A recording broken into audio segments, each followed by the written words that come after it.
Chapter 7.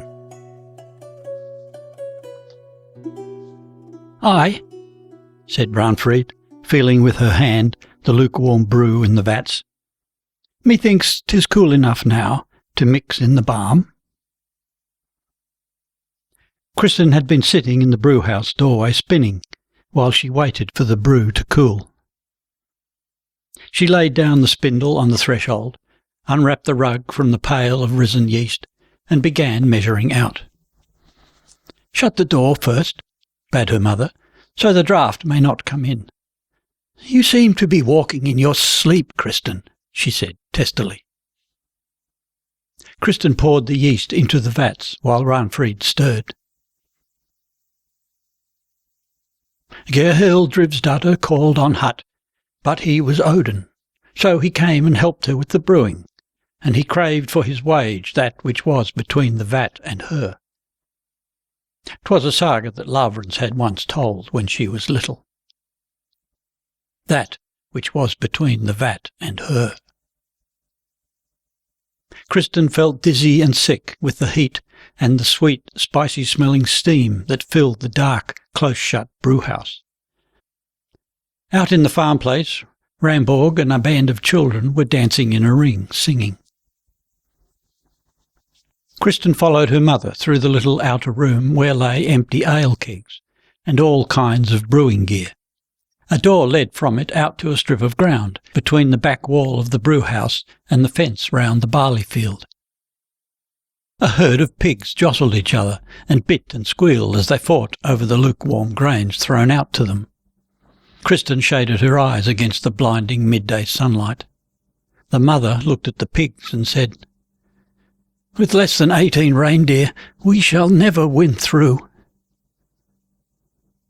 "Think you we shall need so many?" said her daughter absently. "Yes, for we must have game to serve up with the pork each day," answered Ranfried. "And of wild fowl and hare we shall scarce have more than will serve for the table in the upper hall. Remember, 'twill be well on toward 200 people we have on the place, counting serving folk and children. And the poor will have to be fed. And even should you and Erland set forth on the 5th day, some of the guests, I think, will stay out the week, at the least." "You must stay here and look to the ale, Kristin," she went on. "It's time for me to get dinner for your father and the reapers." Kristin fetched her spinning gear and sat herself down there in the back doorway. She put the distaff with the bunch of wool up under her armpit, but her hands with the spindle in them sank into her lap. Beyond the fence, the ears of barley gleamed silvery and silken in the sunshine. Above the song of the river she heard now and again from the meadows on the river island the ring of a scythe. Sometimes the iron would strike upon a stone. Her father and the housefolk were hard at work on the haymaking to get it off their hands, for there was much to get through and to make ready against her wedding. The scent of the lukewarm grains and the rank smell of the swine, she grew nauseous again, and the midday heat made her so dizzy and faint. White and stiffly upright she sat and waited for it to pass. She would not be sick again. Never before had she felt what she now felt. 'Twas of no avail to try to tell herself for comfort. It was not certain yet. She might be wrong. That which was between the vat and her. 18 reindeer, well on toward 200 guests. Folk would have a rare jest to laugh at when it became known that all this hubbub had just been about a breeding woman they had to see and get married before. Oh no, She threw her spinning from her and started up as the sickness overcame her again. Oh, no! It was sure enough.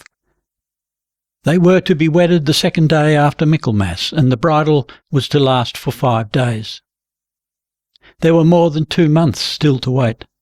They would be sure to see it on her, her mother and the other housewives of the parish.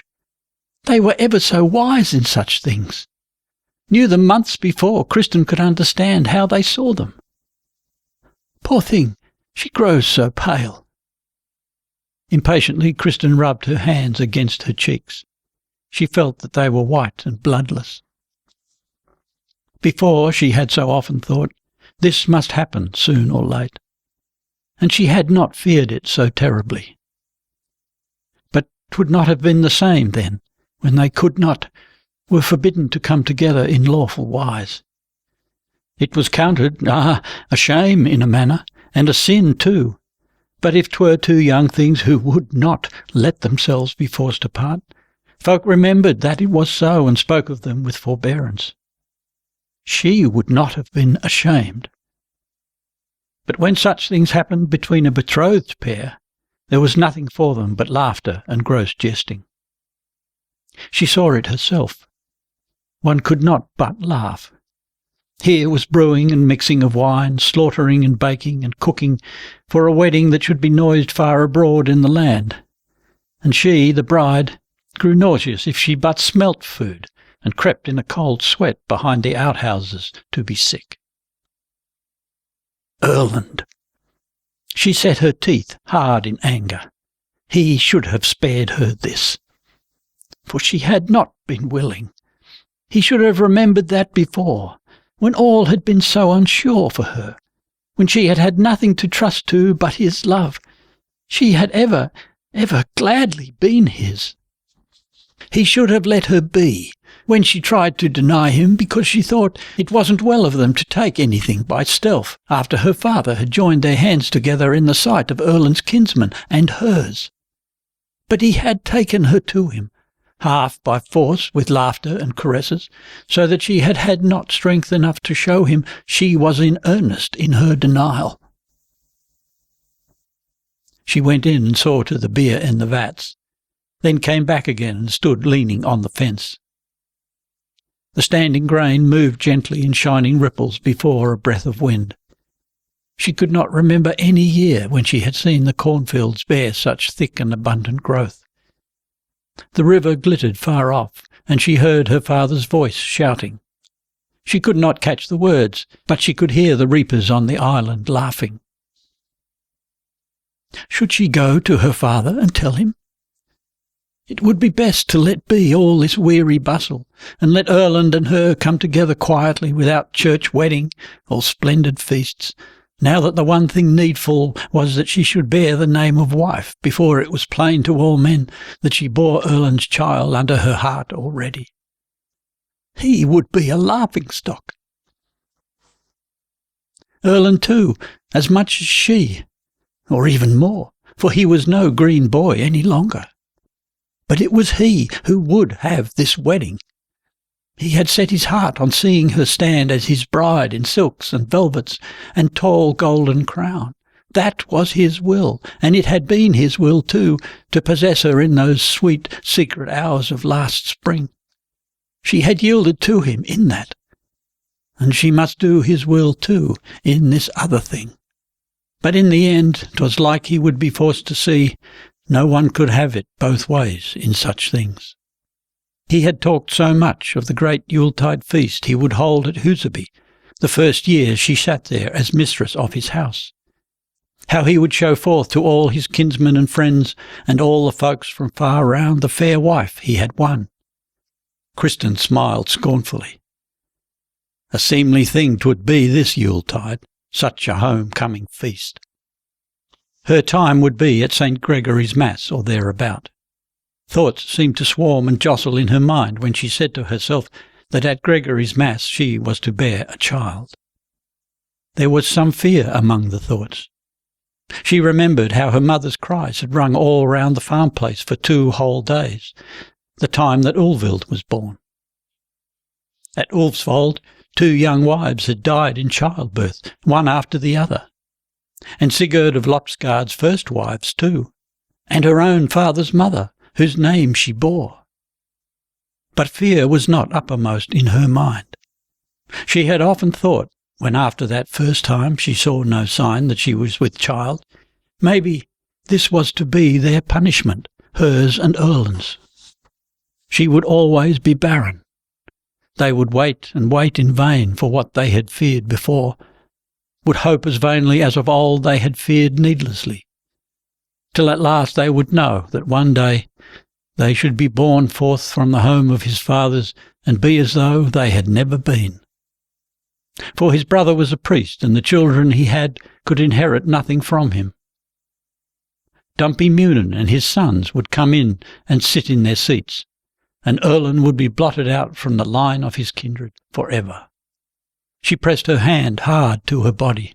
It was there, between the fence and her, between the vat and her. 'Twas between her and all the world, Erland's own sons. She had made the trial already that she had once heard Lady Arshild speak of, with blood from her right arm and her left. 'Twas a son that was coming to her, whatever fate he was to bring. She remembered her dead little brothers, her parents' sorrowful faces when they spoke of them.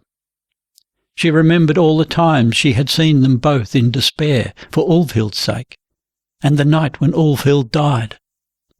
And she thought of all the sorrow she herself had brought them, of her father's grief-worn face, and the end was not yet of the sorrows she was to bring on her father and mother. And yet. Kristin laid her head on the arm that rested on the fence. The other hand she still held to her body.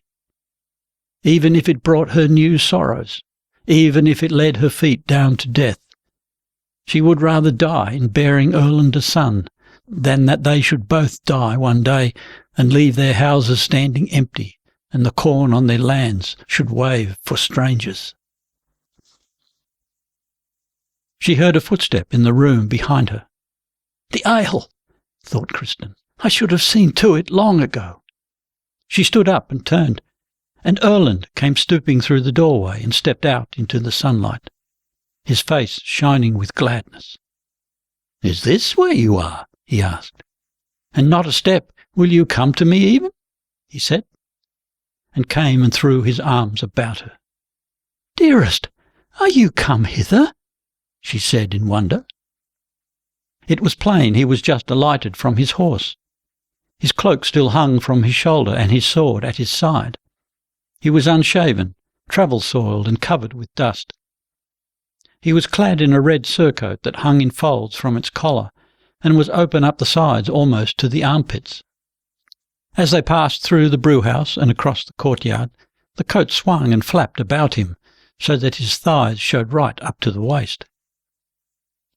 His legs bent a little outwards when he walked. It was strange, she had never marked this before. She had only seen that he had long, slender legs with fine ankles and small, well-shaped feet.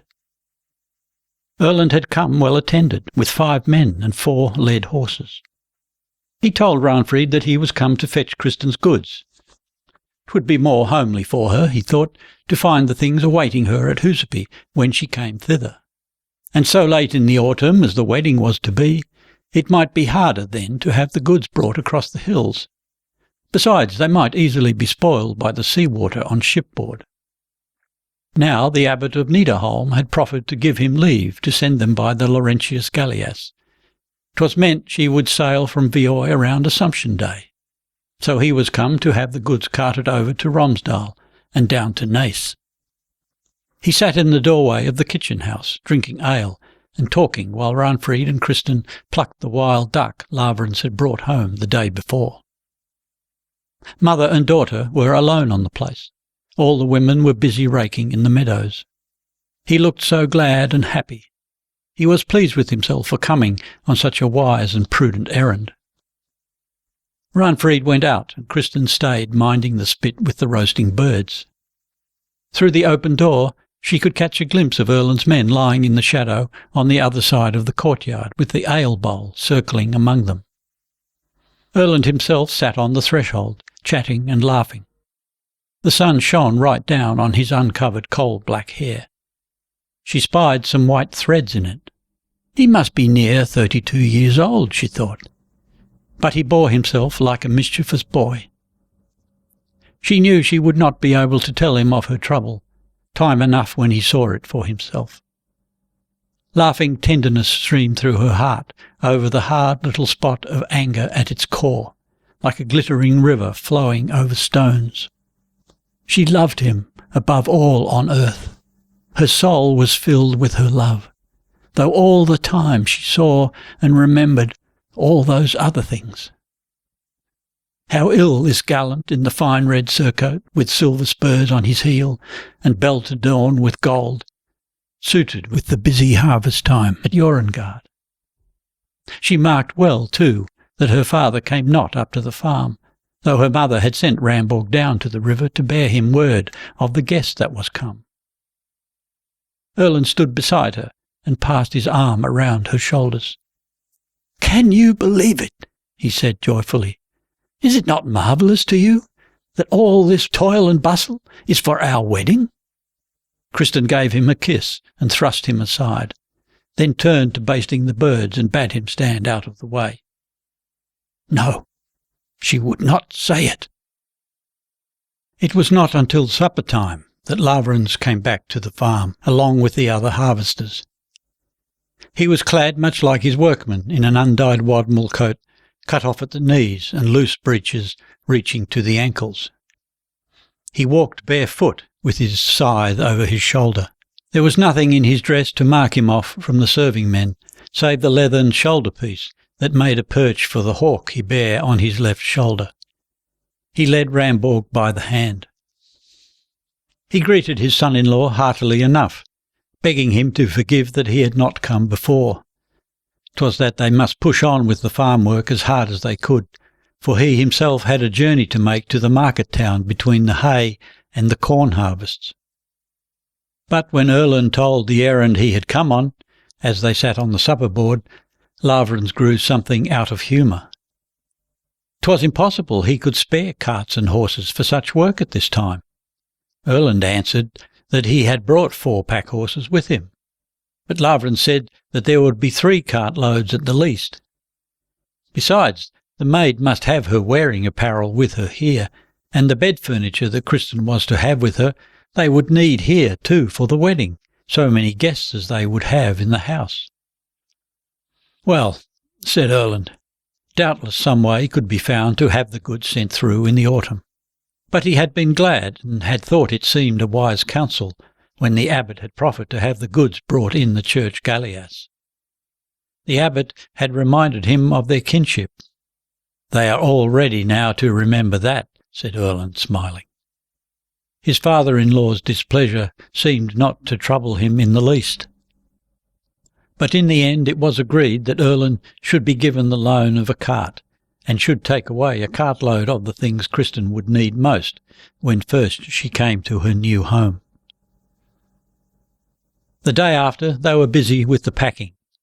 The big and the little loom the mother thought might go at once. Kristin would scarce have time for weaving much more before the wedding. Ranfried and her daughter cut off the web that was on the loom. It was undyed wadmal, but of the finest, softest wool, with inwoven tufts of black sheep's wool that made a pattern of spots. Kristin and her mother rolled up the stuff and laid it in the leather sack. Kristin thought it would make good, warm swaddling cloths, and right fair ones too, with blue or red bands wrapped around them. The sewing chair, too, that Arne had once made for her, was to be sent. Kristin took out of the box seat all the things Erland had given her from time to time. She showed her mother the blue velvet cloak, patterned in red, that she was to wear at the bridal, on the ride to church. The mother turned it about, and felt the stuff and the fur lining. "A costly cloak indeed," said Ranfried. "When was it Erland gave you this?" "He gave it me when I was at Nonnesater," said her daughter.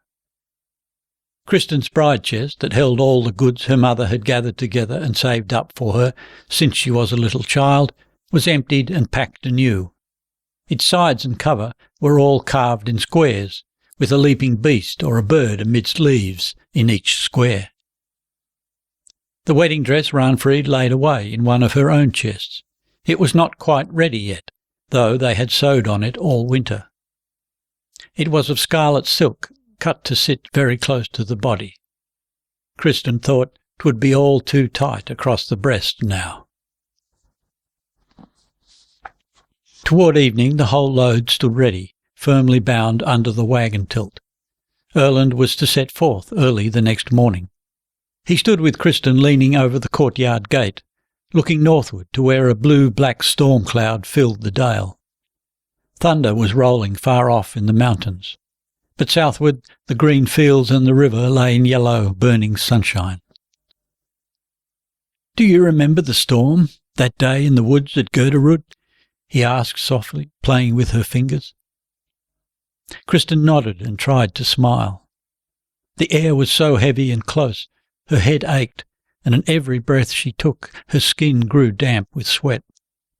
Lavrans came across to the two as they stood by the gate and spoke of the storm. "'Twas but rarely it did much harm down here in the parish, but God knew if they should not hear of cattle and horses killed up in the mountains." It was black as night above the church up on the hillside.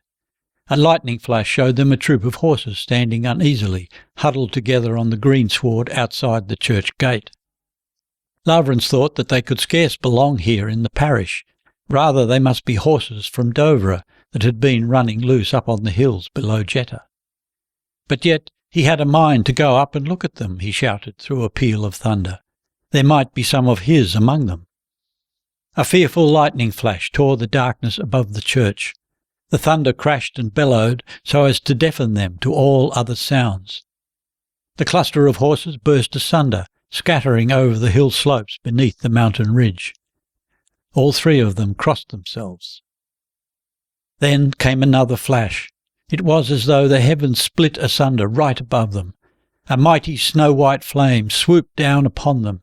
The three were thrown against each other and stood with shut, blinded eyes, and a smell in their nostrils as of burning stone, while the crashing thunder rent their ears. "Saint Olaf, help us!" said Lavrans in a low voice. "Look, the birch! The birch!" shouted Erland. The great birch tree in the field nearby seemed to totter, and the huge bough parted from the tree and sank to the ground, leaving a great gash in the trunk. "Think you will catch fire? Jesus Christus! The church roof is alight!" shouted Lavrans. They stood and gazed. No, yes, red flames were darting out among the shingles beneath the ridge turret. Both men rushed back across the courtyard. Lavrans tore open the doors of all the houses he came to and shouted to those inside. The housefolk came swarming out. "Bring axes! Bring axes! Timber axes!" he cried, "and billhooks!" He ran to the stables. In a moment he came out leading Gulsvinen by the mane. He sprang on the horse's bare back and dashed off up the hill with the great broad axe in his hand. Erland rode close behind him. All the men followed. Some were a horseback, but some could not master the terrified beasts, and giving up, ran off afoot. Last came Ranfried and all the women on the place, with pails and buckets. None seemed to heed the storm any longer. By the light of the flashes they could see folk streaming out of the houses farther down the valley. Sire Eirik was far up the hill already, running, with his housefolk behind him. There was a thunder of horses' hoofs on the bridge below. Some men galloped past, turning white, appalled faces toward their burning church. It was blowing a little from the southeast. The fire had a strong hold on the north wall. On the west the entrance door was blocked already, but it had not caught yet on the south side or on the apse. Kristin and the women from Jorungard came into the graveyard south of the church, at a place where the fence was broken. The huge red glare lighted up the grove of trees north of the church, and the green by it where there were bars to tie the horses to. None could come thither for the glowing heat. The great cross stood alone out there, bathed in the light of the flames. It looked as though it lived and moved. Through the hissing and roar of the flames sounded the thudding of axes against the staves of the south wall. There were men in the cloisterway hewing and hammering at the wall, while others tried to tear down the cloister itself. Someone called out to the Orangard women that Lavrans and a few other men had followed Sira Eirik into the church, and now 'twas high time to cut a passage through the south wall. Small tongues of flame were peeping out among the shingles here too, and should the wind go round or die down, the fire would take hold on the whole church. To think of putting out the fire was vain. There was no time to make a chain down to the river. But at Ranfrid's bidding the women made a line and passed water along them from the little beck that ran by the roadside. It was but little to throw on the south wall and over the men working there. Many of the women sobbed and wept the while, in terror for the men who had made their way into the burning building, and in sorrow for their church. Kristin stood foremost in the line of women handing along the pails. She gazed breathless at the burning church. They were both there, inside, her father and surely Erland too. The torn-down pillars of the cloisterway lay in a tangled mass of timber and shingles from its roof. The men were attacking the inner wall of staves now with all their might. A group of them had lifted up a great log and were battering the wall with it. Erland and one of his men came out of the little door in the south wall of the choir, carrying between them the great chest from the sacristy. The chest Eirik was used to sit on when he heard confession. Erland and the man flung the chest out into the churchyard. He shouted out something, but Kristin could not hear. He dashed on at once into the cloisterway. Nimble as a cat he seemed, as he ran. He had thrown off his outer garments, and had nothing on but his shirt, breeches and hose. The others took up his shout. The choir and the sacristy were burning. None could pass from the nave to the south door any longer. The fire had blocked both ways of escape. Some of the staves in the wall had been splintered by the ram. Erland had seized a firehook, and with it he tugged and wrenched at the wreckage of the staves. He and those with him tore a hole in the side of the church, while other folks cried to take care, for the roof might fall and shut in the men inside. The shingle roof on this side too was burning hard now, and the heat had grown till was scarce to be borne. Erland burst through the hole and helped out Sira Eirik. The priest came bearing the holy vessels from the altars in the skirt of his gown. A young boy followed with one hand over his face, and the other holding the tall processional cross lancewise in front of him. Lavrans came next. He kept his eyes shut against the smoke. He staggered under the weight of the great crucifix which he bore in his arms. It was much taller than the man himself. Folk ran forward and helped them out and into the churchyard.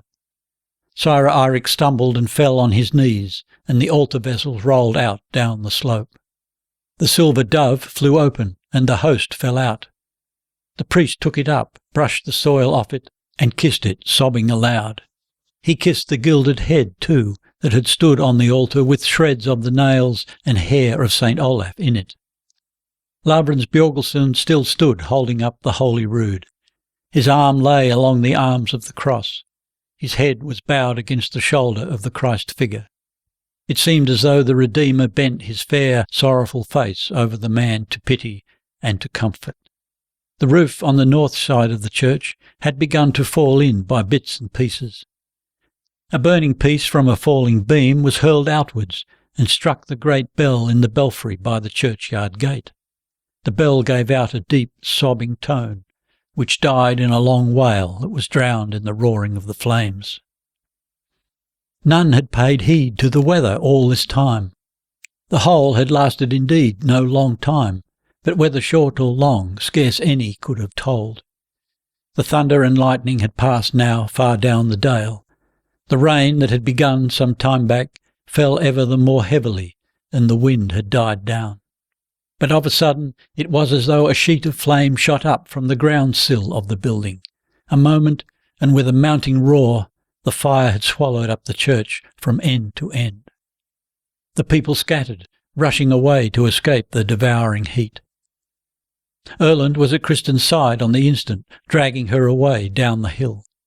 The whole man smelt of burning. When she stroked his head and face, her hand came away full of burnt hair. They could not hear each other's voices for the roaring of the fire, but she saw that his eyebrows were burnt off to the roots. He had burns on his face, and great holes were burnt in his shirt. He laughed as he dragged her along with him after the others. All the folk followed the old priest as he went weeping, with Lavransdatter bearing the crucifix. At the foot of the churchyard, Lavrans leaned the rood up against a tree and sank down to a seat on the wreckage of the fence. Charles Archer was sitting there already. He stretched out his arms toward the burning church. "Farewell, farewell, thou Olaf's church. God bless thee, thou my Olaf's church. God bless thee for every hour I have chanted in thee and said mass in thee, thou Olaf's church. Good night, good night." The church folk wept aloud with their priest. The rain streamed down on the groups of people, but none thought of seeking shelter. Nor did it seem to check the fierce burning of the tarred woodwork. Brands and glowing shingles were tossed out on every side. Then suddenly the ridge turret crashed down into the fiery furnace, sending a great shower of sparks high into the air. Lavrans sat with one hand over his face. The other arm lay in his lap, and Kristin saw that the sleeve was all bloody from the shoulder down, and blood ran down over his fingers. She went to him and touched his arm. "Not much is amiss, methinks. There fell something on my shoulder," he said, looking up. He was white to the lips. "Ulfhild," he murmured in anguish, gazing into the burning pile. Charles Archer heard the word and laid a hand on his shoulder. "It will not wake your child, Lavrans. She will sleep none the less sound for the burning above her head. She hath not lost her soul's home as we have lost ours this night." Kristin hid her face on Erland's breast and stood there, feeling the grasp of his arm round her shoulders. Then she heard her father asking for his wife. Someone answered that a woman had fallen in labour from the fright. They had borne her down to the parsonage, and Ranfried had gone with her there. Then Kristin called to mind again what she had clean forgotten, ever since they saw that the church was afire. She should not have looked on this. There lived a man in the south of the parish who had a red stain over half his face. 'Twas said he was thus because his mother had looked at a burning house while she was big with him. "Holy Mother, Holy Virgin Mother," she prayed in her heart, "let not my child have been marred by this." The day after, the whole parish was called to meet on the church green to take counsel how best to build up the church anew. Kristin sought out Charles Archer at Romangard before the time set for the meeting. She asked the priest if he deemed that she should take this as a sign. Maybe it was God's will that she should say to her father she was unworthy to wear the bridal crown, that it were more seemly she should be given in marriage to Erland Nicolason without feasting or bridal honours. But Charles Archer flew up at her with eyes glistening with wrath. "Think you that God cares so much how you sluts fly about and cast yourselves away, that he would burn up a fair, venerable church for your sake?